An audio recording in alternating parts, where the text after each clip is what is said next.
4-ാം സങ്കീർത്തനം. എൻ്റെ നീതിയായ ദൈവമേ, ഞാൻ വിളിക്കുമ്പോൾ ഉത്തരമരുളണമേ. ഞാൻ ഞെരുക്കത്തിലിരുന്നപ്പോൾ നീ എനിക്ക് വിശാലത വരുത്തി. എന്നോട് കൃപ തോന്നി എൻ്റെ പ്രാർത്ഥന കേൾക്കണമേ. പുരുഷന്മാര്, നിങ്ങൾ എത്രത്തോളം എൻ്റെ മാനത്തെ നിന്ദയാക്കി. മായയെ ഇച്ഛിച്ച് വ്യാജത്തെ അന്വേഷിക്കും. യഹോവ ഭക്തനെ തനിക്ക് വേർതിരിച്ചിരിക്കുന്നു എന്നറിവീൻ. ഞാൻ യഹോവയെ വിളിച്ചപേക്ഷിക്കുമ്പോൾ അവൻ കേൾക്കും. നടുങ്ങുവിൻ, പാപം ചെയ്യാതിരിപ്പീൻ. നിങ്ങളുടെ കിടക്കമേൽ ഹൃദയത്തിൽ ധ്യാനിച്ച് മൗനമായിരിപ്പീൻ. നീതിയാഗങ്ങളെ അർപ്പിപ്പീൻ. യഹോവയിൽ ആശ്രയം വയ്പ്പീൻ. നമുക്ക് ആർ നന്മ കാണിക്കുമെന്ന് പലരും പറയുന്നു. യഹോവയെ, നിന്റെ മുഖപ്രകാശം ഞങ്ങളുടെ മേൽ ഉദിപ്പിക്കണമേ. ധാന്യവും വീഞ്ഞും വർദ്ധിച്ചപ്പോൾ അവർക്കുണ്ടായതിലും അധികം സന്തോഷം നീ എൻ്റെ ഹൃദയത്തിൽ നൽകിയിരിക്കുന്നു. ഞാൻ സമാധാനത്തോടെ കിടന്നുറങ്ങും. നീയല്ലോ യഹോവേ എന്നെ നിർഭയം വസിക്കുമാറാക്കുന്നത്. ഈ സങ്കീർത്തനത്തെ വഹിച്ചുകൊണ്ട് സഹോദരന്മാരെല്ലാവർക്കെങ്കിലും ഒരാൾക്ക് ചെറിയ വാചകയിൽ പ്രാർത്ഥിക്കാം. യേശുവിന്റെ നാമത്തിൽ, യേശുവിന്റെ നാമത്തിൽ സന്നിധിയിലേക്ക് ഞങ്ങൾ അടുത്തു വരുന്നു. അങ്ങയുടെ വചനത്തിൽ നിന്ന് കേൾപ്പാൻ ഞങ്ങൾ അങ്ങേ കർത്താവേ, ഞങ്ങളെ അങ്ങയുടെ മുറ്റിലുമായി അങ്ങയുടെ പാദത്തിൽ സമർപ്പിക്കുന്നു. അങ്ങയുടെ സാന്നിധ്യത്തോടെ ഉള്ളതിനായി സ്തോത്രം കർത്താവേ. കർത്താവിന്റെ ദാസനെ അങ്ങയുടെ പാദത്തിലേക്ക് സമർപ്പിക്കുന്നപ്പോൾ തന്റെ നാവിലൂടെ അങ്ങ് സംസാരിക്കണമേ. ഞങ്ങൾ കേൾക്കുന്ന വചനം ഞങ്ങളുടെ ജീവിതത്തിന് അനുഗ്രഹത്തിന് വിടുതലിനും കാരണമായി തീരുവാൻ അങ്ങയുടെ ആക്കണം കർത്താവേ. അവിടുത്തെ ശക്തിയാൽ നിറയ്ക്കണം. പ്രാർത്ഥന കേട്ടിരിക്കുക. സ്തോത്രം യേശു കർത്താവിന്റെ നാമത്തിൽ തന്നെ. ഇത് ഒരു ദാവീദിൻ്റെ സങ്കീർത്തനമാണ് എന്ന് നമുക്ക് വായിക്കാൻ കഴിയും. ഞാൻ ആ സങ്കീർത്തനത്തിൽ ഇങ്ങനെ വായിച്ചപ്പോൾ എനിക്ക് മനസ്സിലായി, ഈ 4-ാമത്തെ സങ്കീർത്തനം കൊണ്ട് മാത്രം ആ ദാവീദിൻ്റെ പ്രാർത്ഥന അവസാനിക്കുന്നില്ല. ദാവീദിൻ്റെ പ്രാർത്ഥന 3, 4, 5 ഈ 3 അധ്യായങ്ങൾ ഒരുമിച്ച് വായിച്ചെങ്കിൽ മാത്രമേ ആ പ്രാർത്ഥനയുടെ പൂർത്തീകരണത്തിലേക്ക് എത്താൻ വഴിയുള്ളൂ. അങ്ങനെയെങ്കിൽ 3-ാമത്തെ സങ്കീർത്തനം കഴിഞ്ഞ ആഴ്ച പ്രിയ കർത്തദാസിനെ കൂടെ, രഞ്ജു സഹോദരനെ കൂടെ ശക്തമായി ആ 3-ാമത്തെ സങ്കീർത്തനം നാം വായിച്ചു കേട്ടു. അതിൽ നിന്നുള്ള അനുഗ്രഹിക്കപ്പെട്ട പ്രബോധനം നാം കേട്ട് കഴിഞ്ഞു. അപ്പോൾ ഈ 4-ാമത്തെ സങ്കീർത്തനം അതിൻ്റെ തുടർച്ചയാണ്. അപ്പോൾ അതിൻ്റെ മുഖവരകളൊന്നും പറയേണ്ട ആവശ്യമില്ല. അതാ ഞാൻ പറഞ്ഞു വന്നത്. അതിൻ്റെ സാഹചര്യം, എന്തുകൊണ്ടാണ് ഇത് സംഭവിച്ചത് എന്നൊക്കെ 3-ാമത്തെ സങ്കീർത്തന വായനയിൽ, ധ്യാനത്തിൽ, അതിൻ്റെ പ്രബോധനത്തിൽ നമുക്ക് മനസ്സിലായി കഴിഞ്ഞു. അതുകൊണ്ട് ഞാൻ ഈ 4-ാമത്തെ സങ്കീർത്തനം വായിച്ചപ്പോൾ ഞാൻ ഓർത്തു, ഇവിടെ അതിൻ്റെ അവസാനത്തെ വാക്യത്തിലേക്ക് ഞാൻ വന്നപ്പോൾ, ഞാൻ സമാധാനത്തോടെ കിടന്നുറങ്ങും. നീയല്ലോ യഹോവേ എന്നെ നിർഭയം വസിക്കുമാറാക്കുന്നത്.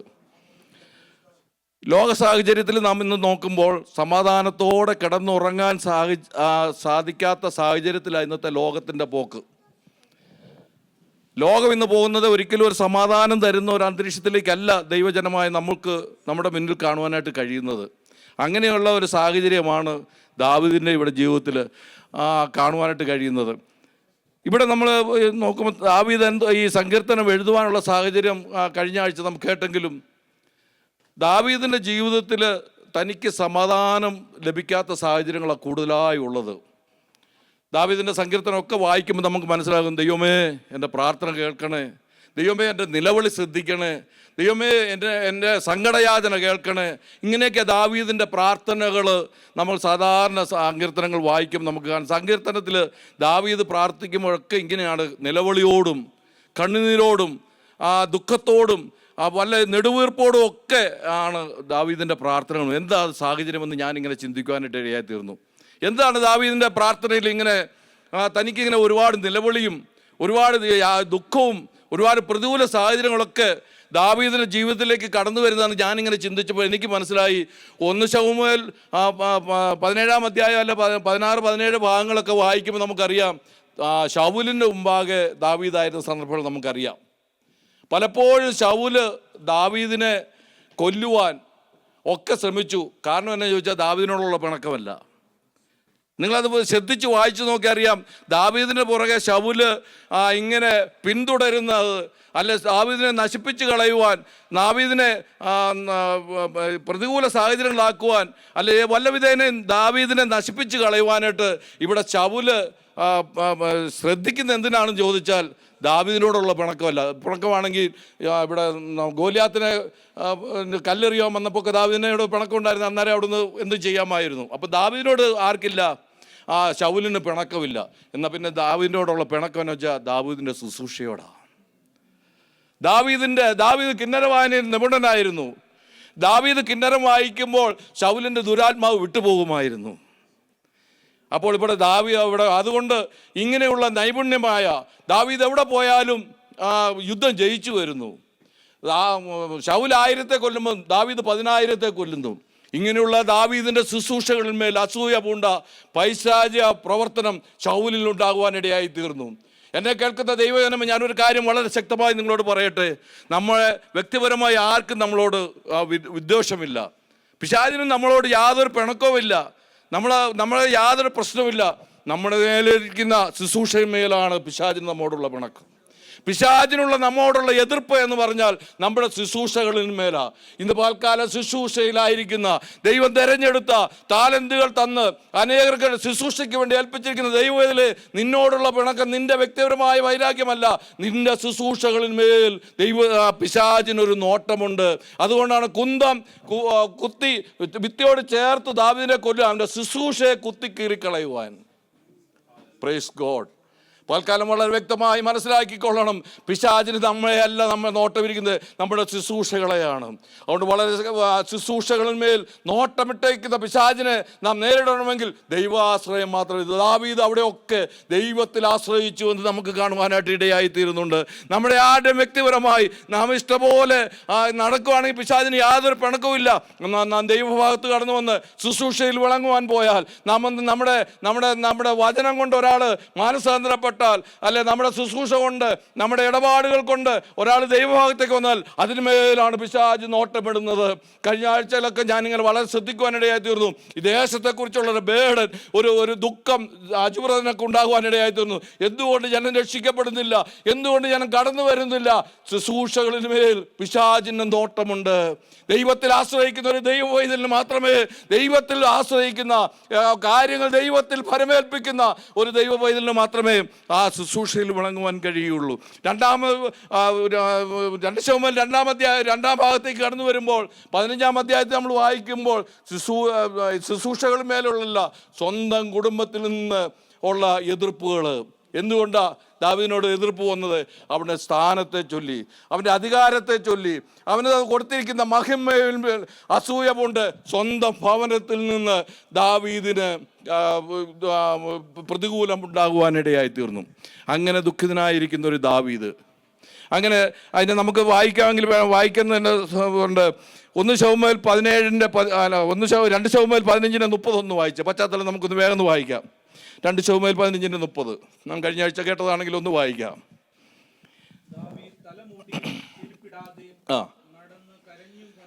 ദാവീദ് തലമൂടിയും ചെരുപ്പിടാതെയും കരഞ്ഞുകൊണ്ട് മല കയറി പോകുന്ന ഒരു സന്ദർഭത്തിലാണ് ഈ പ്രാർത്ഥന എഴുതിയെന്ന് നമുക്ക് കാണുവാനായിട്ട് ഇടയായി തീരുന്നുണ്ട്. 3-ാമത്തെ സങ്കീർത്തനം അതിൻ്റെ വിളിക്കുമ്പം, യഹോവേ എന്നെ താങ്ങിയാൽ ഞാൻ ഉണർന്നുമിരിക്കുന്നു, ഞാൻ കിടന്നുറങ്ങി. ദാവീദിൻ്റെ ഒരു സന്ധ്യാപ്രാർത്ഥനയായിട്ട് ഒരു സന്ധ്യാപ്രാർത്ഥനയായിട്ട് 3-ാമത്തെ കാണിക്കുന്നെങ്കിൽ 5-ാമത്തിലേക്ക് ചെല്ലുമ്പോൾ ഒരു പ്രഭാത പ്രാർത്ഥനയായിട്ട് അതിനെ നമുക്ക് കാണാം. ഒരു രാത്രിയുടെ യാമത്തിൽ പ്രാരംഭമായ പ്രാർത്ഥന 3-ാം അധ്യായം കാണിക്കുന്നെങ്കിൽ രാവിലെ ഉണരുന്ന പ്രാർത്ഥനയായി 5-ാമത്തെ ഭാഗം നമുക്ക് കാണുവാനായിട്ട് ഇടയാകും. യഹോവേ രാവിലെ എൻ്റെ പ്രാർത്ഥന കേൾക്കണമേ, രാവിലെ ഞാൻ നിനക്കായി ഒരുക്കി കാത്തിരിക്കുന്ന 5-ാമത്തെ അധ്യായത്തിൽ നമുക്ക് കാണുവാനായിട്ട് ഇടയായി തീരുന്നുണ്ട്. അങ്ങനെയെങ്കിൽ ആ 4-ാമത്തെ ആ പ്രാർത്ഥനയുടെ ഭാഗം എവിടെയാണ്? അവിടെ നമുക്ക് കാണുന്നുണ്ട്, യഹോവേ നടുങ്ങുവിൻ, പാപം ചെയ്യാതിരിപ്പീൻ, നിങ്ങളുടെ കിടക്കമേൽ ധ്യാനിച്ച് മൗനമായിരിപ്പീൻ.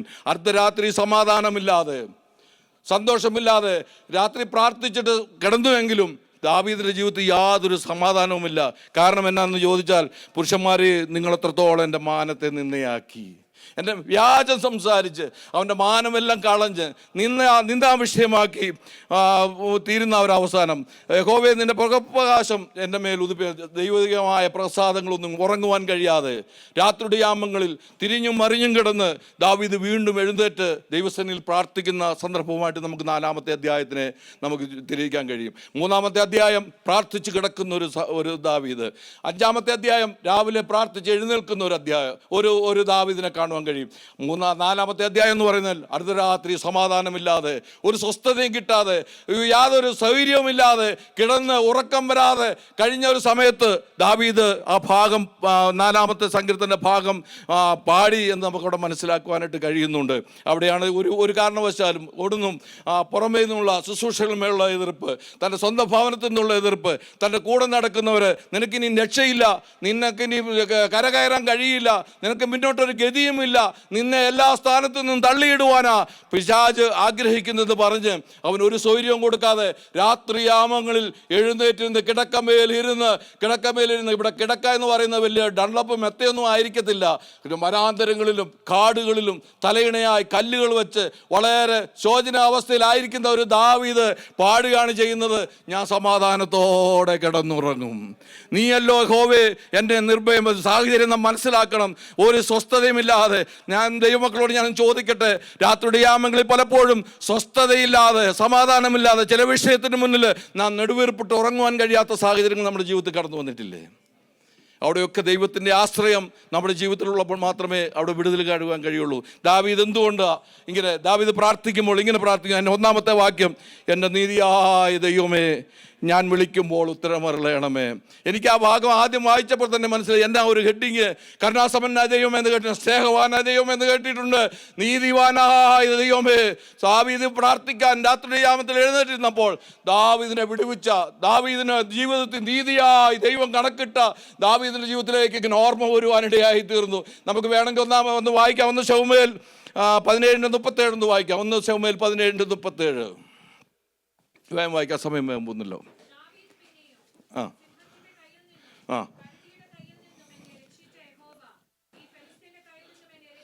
സമാധാനമില്ലാതെ രാത്രിയുടെ യാമങ്ങൾ എഴുന്നേറ്റിരുന്ന് പ്രാർത്ഥിക്കുന്ന ദാവീദ് ഇങ്ങനെ ചിന്തിക്കുവാനിടയായി തീർന്നു. ഒരിക്കൽ ഞാൻ ആടുകളെയും കൊണ്ട് വനാന്തരങ്ങളായിരുന്നപ്പോൾ ഒരു സിംഹം എൻ്റെ നേരെ വന്നു. അവിടെ എന്നോട് നീതിയായി പെരുമാറിയ ഒരു ദൈവമുണ്ട്. ഒരു കരടിയെ എൻ്റെ നേരെ പാഞ്ഞെടുത്തു. അവിടെ നീതിയായി എനിക്ക് നിന്നൊരു ദൈവമുണ്ട്. പോരാ, അവിടെ ഒന്നും നിൽക്കുന്നില്ല. ദാവീദ് അവിടെ നിൽക്കുന്നില്ല. ഞാനൊരു ചെറുബാലനായിരുന്നപ്പോൾ എന്നെ രാജസ്ഥാനത്തേക്ക് കൊണ്ടുവന്ന ഒരു നീതിയായി കണക്കിട്ട ഒരു ദൈവം എനിക്കുണ്ട്. ഒരു നീതിയായി എന്നോട് ഇടപെട്ട ഒരു ദൈവം എനിക്കുണ്ട്. ഒരു യോഗ്യതമില്ലായിരുന്നപ്പോൾ എന്നെ തെരഞ്ഞെടുത്ത ഒരു ദൈവം എനിക്കുണ്ട്. ദാവീദ് അവിടെ നിന്നില്ല. ദാവീദ് ഇങ്ങനെ ഓടുകയെന്നും മല്ലനായ ഗോലിയാത്തിന്റെ മുന്നിൽ നിൽക്കുവാൻ ഉള്ള ധൈര്യം, നീതിയായി കണക്കിട്ട ഒരു ദൈവം എനിക്കുണ്ട്. അതാണ് ദാവീദിന്റെ ജീവിതത്തിലെ ഈ പ്രശ്നങ്ങളുടെയും പ്രതികൂലങ്ങളുടെയും സാഹചര്യം വന്നപ്പോൾ ദാവീദിന്റെ മനസ്സിൽ ഇങ്ങനെ അലതല്ലുവാനിടയായി തീർന്നു. എനിക്കായി നീതിയായി കണക്കിടുന്ന ഒരു ദൈവമുണ്ട്. ഇന്ന് പാൽക്കാലം എന്നെ കേൾക്കുന്ന ദൈവജനം എത്ര പേർക്ക് പ്രാർത്ഥിക്കാൻ കഴിയും? നമ്മെ കൊണ്ടുന്ന വഴികളെ നമുക്കൊന്ന് ചിന്തിച്ച്, നമ്മെ വിടുവിച്ചത്, നമ്മുടെ പ്രാർത്ഥനയ്ക്ക് മറുപടി തന്നത്, നമ്മുടെ രോഗത്തിന് സൗഖ്യം തന്നത് ഒരിക്കലും സാധിക്കുകയില്ല എന്ന് നമ്മുടെ ജീവിതത്തിൽ ചിന്തിച്ച ഭാഗങ്ങളിൽ നമ്മളെ കൊണ്ടുവന്ന ഒരു ദൈവത്തിന്റെ നീതി എന്ന് പറയുന്നത് ആ നീതിയാണ്. ഇവിടെ ദാവീദിനൊരു ധൈര്യമുണ്ട്. നീതിയായി എനിക്ക് കണക്കിട്ട ഒരു ദൈവം ഈ പ്രതികൂല സാഹചര്യത്തിൽ തന്നെ വിടുവിക്കാൻ വാഗ്ദത്തങ്ങൾ വിശ്വസിച്ചു. കഴിഞ്ഞ ഒരു ദിവസം ദൈവദാസൻ നമുക്ക് കേട്ടല്ലോ, പത്രോസ് വാഗ്ദത്തത്തിൽ വിശ്വസിച്ചിരുന്നു, അതുകൊണ്ട് ശാന്തമായി കിടന്നുറങ്ങുവാൻ കഴിഞ്ഞു. ഇവിടെ ദാവീദ് പറയുന്നത്, ഞാൻ സമാധാനത്തോടെ കിടന്നുറങ്ങും. എങ്ങനെയാ? എനിക്ക് വേണ്ടി നീതിയായി കണക്കിട്ട, ഞാൻ ഞെരുക്കത്തിലായിരുന്നപ്പോൾ എനിക്കൊരു വിശാലത തന്ന, ഞാൻ ഒന്നുമില്ലായിരുന്നപ്പോൾ എന്നെ തെരഞ്ഞെടുത്ത, എനിക്ക് വേണ്ടി എല്ലാം ഒരുക്കി തന്ന, ശത്രുവിൻ്റെ കയ്യിൽ, ഗോലിയാത്തിന്റെ കയ്യിൽ എന്നെ വിടുവിച്ച, കരടിയുടെ കയ്യിൽ നിന്നെ വിടുവിച്ച, സിംഹത്തിന്റെ വായിൽ നിന്നെ രക്ഷിച്ച, എനിക്ക് നീതിയായി നിന്ന, എൻ്റെ കാര്യങ്ങൾക്ക് നീതിയായി ഇടപെട്ട ഒരു ദൈവം എനിക്ക് വേണ്ടിയുണ്ട്. അവിടെയാണ് ദാവീദിന് പറയാൻ പറ്റുന്നത്, ഞാൻ സമാധാനത്തോടെ കിടന്നുറങ്ങും. നമ്മുടെ ജീവിതയാത്രയിൽ നമുക്ക് പ്രശ്നങ്ങളില്ലാഞ്ഞിട്ടല്ല, ചിലപ്പോൾ രാത്രി ഉറങ്ങുവാൻ കഴിയാതെ. ഇവിടെ നമുക്ക് 6-ാമത്തെ സങ്കീർത്തനത്തിൽ വായിക്കുന്നുണ്ട്, എൻ്റെ ഞെരുക്കം കൊണ്ട് ഞാൻ തകർന്നിരിക്കുന്നു, രാത്രി മുഴുവനും എൻ്റെ കിടക്കയെ ഞാൻ ഒഴുക്കുന്നു, കണ്ണീർ കൊണ്ട് ഞാൻ എൻ്റെ കെട്ടിലിനെ നനയ്ക്കുന്നു. ജീവിത സാഹചര്യങ്ങൾ നമുക്കൊന്ന് പുറകോട്ട് ഇറങ്ങി ചിന്തിച്ച് നോക്കാം. നമ്മുടെ ജീവിതത്തിൽ എന്തെല്ലാം കണ്ണീരേണ്ട പ്രശ്നങ്ങൾ നമുക്കുണ്ടായിരുന്നു.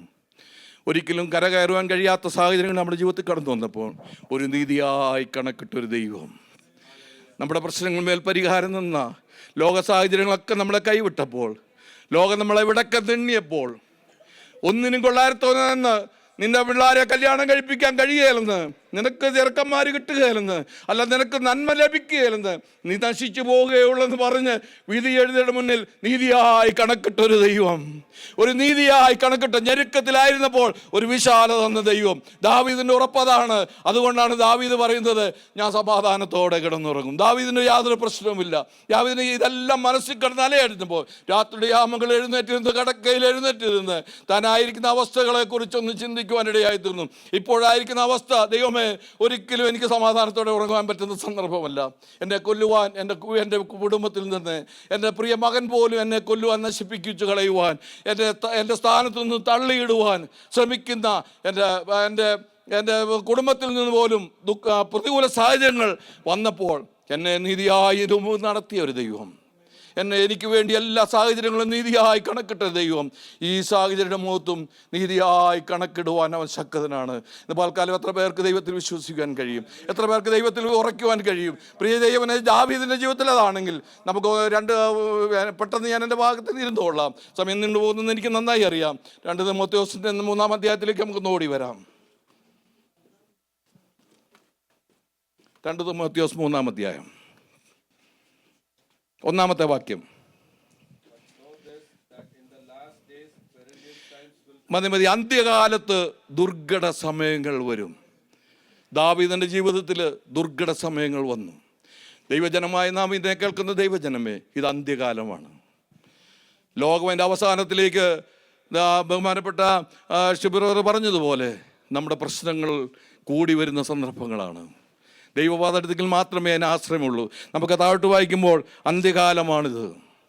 നാം വളരെ വ്യക്തമായ സംഭവങ്ങൾ, ലോക സംഭവങ്ങൾ ഒരു അന്ത്യകാലത്തിലേക്ക് നമ്മെ എത്തിച്ചുകൊണ്ടിരിക്കുകയാണ് ചെയ്യുന്നത്. നാം പലപ്പോഴും മാറാനാഥ എന്ന് പറയുന്ന മാറാനാഥ കർത്താവായ യേശുവേ വേഗം വരണമേ എന്നാണ് നമ്മുടെ പഴയ പ്രാർത്ഥന. ഇപ്പോൾ എന്നാ നമ്മുടെ പറയുന്നത്? കർത്താവായ യേശുവേ വേഗം തരണമേ എന്നല്ലേ. വേഗം വരണമെന്ന് എത്ര പേര് ആഗ്രഹിക്കുന്നുണ്ട്? നമ്മുടെ പ്രാർത്ഥനയെല്ലാം തരണമേ, തരണമേ, വേഗം തരണമേ, കർത്താവായ യേശുവേ വേഗം തരണമേ എന്നാണ് നമ്മുടെ പ്രാർത്ഥന. ഇപ്പോൾ കാലം എത്ര പേർക്ക് യേശുവേ വേഗം വരണേ മാറാദാ എന്ന് പറയുവാൻ കഴിയുന്നുണ്ട്? ദൈവജനമേ, ഇത് അന്ത്യകാലമാണ്. ഇത് അവസാന നിമിഷത്തിലേക്ക് നാം നീക്കണം. നമ്മുടെ പ്രാർത്ഥനയ്ക്ക് മാറ്റം വരുത്താം.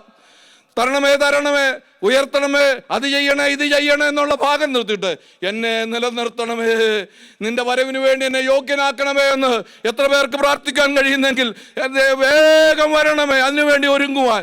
ആ താഴോട്ടുള്ള ഭാഗങ്ങൾ നമ്മൾ വായിക്കുമ്പോൾ ചില ഭാഗങ്ങൾ വേഗം ഒന്ന് വായിച്ചിട്ടിരിക്കാം. അതിൻ്റെ 1 മുതൽ 5 വരെ ഒന്ന് വായിക്കാം. അറിയാം. ആ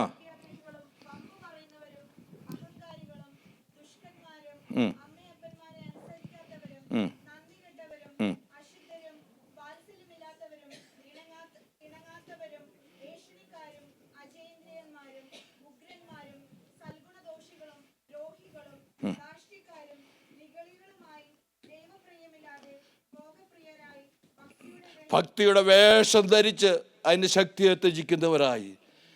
ലോകാവസാനത്തിൻ്റെ സർവ്വലക്ഷണങ്ങളും അവിടെ നമുക്ക് വായിക്കുവാനായിട്ട് കഴിയുന്നുണ്ട്. മനുഷ്യ സ്വസ്നേഹികളും ദൈവം ഇതൊക്കെ കാണുമ്പോൾ അതിൻ്റെ അവസാനം വഴിക്കുന്നത് ഇതൊക്കെ നീ വിട്ടൊഴിയണം. നാം ചെയ്യേണ്ട ചില കാര്യങ്ങളുണ്ട്. നാം ഇതെല്ലാം വിട്ടൊഴിഞ്ഞ് ഒരു അന്ത്യകാലമാണെന്ന് മനസ്സിലാക്കിക്കൊണ്ട് ജീവിതത്തിൽ വരുന്ന പ്രശ്നങ്ങൾ, പ്രതികൂല സാഹചര്യങ്ങളിൽ നാം ഇതെല്ലാം വിട്ടൊഴിഞ്ഞ് ഒരു അവസാന താമസം. എന്തുകൊണ്ട് ആ ദുർഘട സമയങ്ങൾ നമ്മുടെ ജീവിതത്തിൽ വരുന്നതെന്നറിയാമോ? ഒരു അവസാന നിമിഷത്തിലേക്ക് നമ്മെ എത്തിക്കൊണ്ടിരിക്കുകയാണ് ചെയ്യുന്നത്. മനുഷ്യ സ്വസ്നേഹികളായി മാറുകയാണ്. മാതാപിതാക്കളെ സ്നേഹമില്ലാത്തവരായി, ബഹുമാനമില്ലാത്തവരായി, സ്വന്തം കാര്യങ്ങൾക്ക് വേണ്ടി മാത്രം യാതൊരു ഇതുമില്ലാതെ, യാതൊരു ദയയുമില്ലാതെ മനുഷ്യൻ മുന്നോട്ട് നീങ്ങുന്ന അവസാന നിമിഷത്തിലേക്ക് എത്തിപ്പെട്ടിരിക്കുന്ന നാം ഒരു കാര്യം ചെയ്യണം. നാം ഇതെല്ലാം വിട്ടൊഴിഞ്ഞ് ദൈവത്തിന്. അടുത്തത് നമുക്കൊന്ന് വായിക്കാം. അടുത്തത് നമുക്കതിൻ്റെ 10-ാമത്തെ വാക്യം ഒന്ന് വായിക്കാം. നീയോ എന്റെ ഉപദേശം, നടപ്പ്, ഉദ്ദേശം, വിശ്വാസം, ദീർഘക്ഷമ, സ്നേഹം, സഹിഷ്ണുത എന്നിവയും അന്ത്യോക്യയിലും ഇക്കോന്യയിലും ലൂസ്ത്രയിലും. 15-ാമത്തെ വാക്യം. നീ പഠിച്ചും നിശ്ചയം പ്രാപിച്ചും ഇരിക്കുന്നതിൽ നിലനിൽക്ക. നീ പഠിച്ചും നീ നിശ്ചയം പ്രാപിച്ചും ഇരിക്കുന്നതിൽ നിലനിൽക്ക.